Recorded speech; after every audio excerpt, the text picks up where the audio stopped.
Shalom, salam sejahtera bagi Bapak Ibu, Saudara-saudara, anak-anak yang dikasihi oleh Tuhan Yesus Kristus. Jumpa kembali bersama saya Pendeta Eka di dalam renungan firman Tuhan pada hari ini, hari Selasa 28 Juni 2022. Sukacita dan damai sejahtera dari Tuhan Yesus kiranya menyertai hidup kita sekalian. Puji nama Tuhan. Sampai pada pembacaan firman Tuhan hari ini, Amsal pasal yang pertama. Kiranya firman Tuhan yang kita baca sungguh memberkati kita sekalian. Baik, sebelum kita akan merenungkan bagian firman Tuhan hari ini, kita akan berdoa. Tuhan Allah Bapa di surga yang kami puja sembah di dalam nama Tuhan Yesus, kami sungguh bersyukur untuk kasih setia dan pemeliharaan Tuhan yang boleh kami alami sampai hari ini. Kami mau terus mengisi hati dan pikiran kami dengan kebenaran firman Tuhan, karena firman Tuhan yang menerangi jalan kami, sehingga kami tidak tersesat, dan Kau menuntun kami untuk melaksanakan apa yang Tuhan kehendaki di dalam firman Tuhan. Terima kasih Tuhan, inilah diri kami sedia untuk belajar firman Tuhan. Mampukan kami untuk dapat menerapkannya dalam hidup kami. Terpujilah namamu Bapa, demi nama Tuhan Yesus kami berdoa. Haleluya, amin. Saya akan membacakan Amsal 1 ayat 1 sampai yang ke-7. Amsal-amsal Salomo bin Daud, Raja Israel. Untuk mengetahui hikmat dan didikan, untuk mengerti kata-kata yang bermakna, untuk menerima didikan yang menjadikan pandai, serta kebenaran, keadilan, dan kejujuran, untuk memberikan kecerdasan kepada orang yang tak berpengalaman, dan pengetahuan serta kebijaksanaan kepada orang muda. Baiklah orang bijak mendengar dan menambah ilmu, dan baiklah orang yang berpengertian memperoleh bahan pertimbangan untuk mengerti amsal dan ibarat, perkataan dan teka-teki orang bijak. Takut akan Tuhan adalah permulaan pengetahuan, tetapi orang bodoh menghina hikmat dan didikan. Bapak, Ibu, Saudara-saudara yang dikasihi oleh Tuhan Yesus Kristus, ada suatu kali seorang anak bertanya kepada ayahnya, mengapa toko orang Kristen tutup pada hari Minggu? Sebelum ayahnya menjawab, kakaknya yang memberikan penjelasan. Dia mengatakan, kita berhenti melakukan aktivitas sehari-hari pada hari Minggu supaya bisa beribadah. Kan itu perintah Tuhan, ingat dan kuduskanlah hari Sabat. Sang ayah senang karena kakaknya bisa memberikan penjelasan mengapa toko orang Kristen tutup pada hari Minggu. Artinya pemahaman mengenai ibadah boleh dipahami oleh si adik yang bertanya demikian. Nah, Bapak Ibu, Saudara-saudara yang dikasihi oleh Tuhan Yesus Kristus, sebagai orang tua kita perlu memastikan cara pandang anak kita terhadap segala sesuatu. Apakah mereka sudah memiliki cara pandang yang benar atau belum? Cara pandang siapakah yang mereka ikuti? Apakah cara pandang para ilmuwan atau cendekiawan, atau juga cara pandang Tuhan? Mari cermati nasihat firman Tuhan hari ini. Dikatakan takut akan Tuhan adalah permulaan pengetahuan.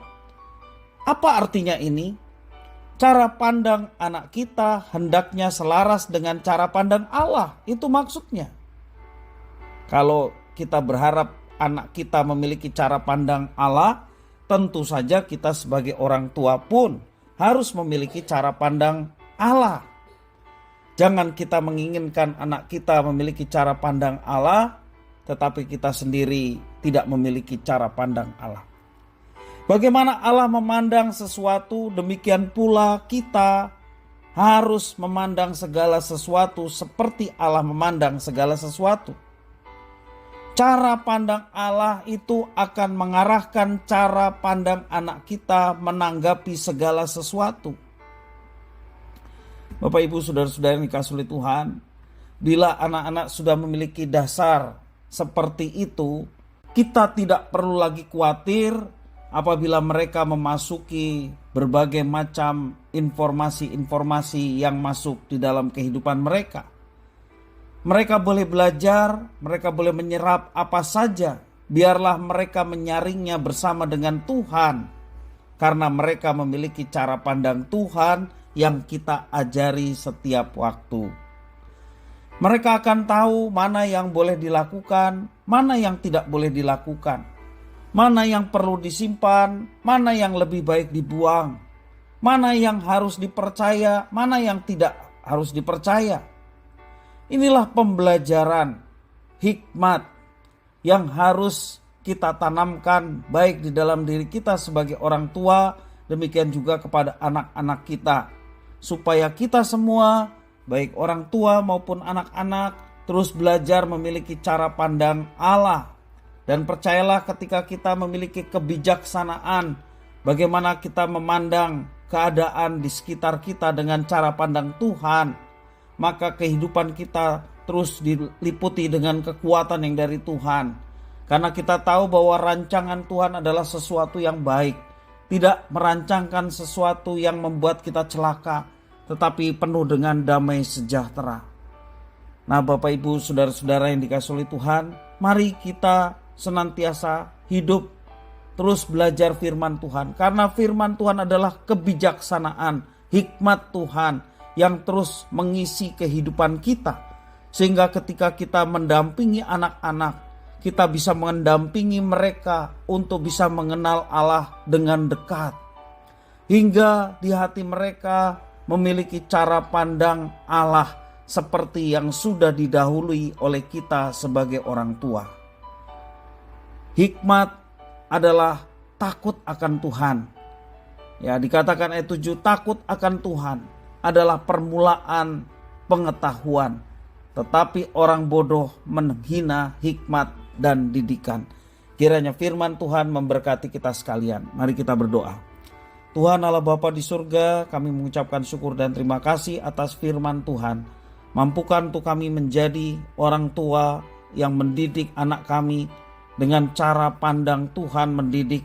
Baik diri kami memiliki cara pandang Tuhan, demikian juga anak-anak kami yang dididik dalam kebenaran firman Tuhan memiliki cara pandang Tuhan. Terima kasih ya Tuhan atas firman-Mu, mampukan kami untuk dapat melaksanakannya. Demi nama Tuhan Yesus kami berdoa, haleluya, amin.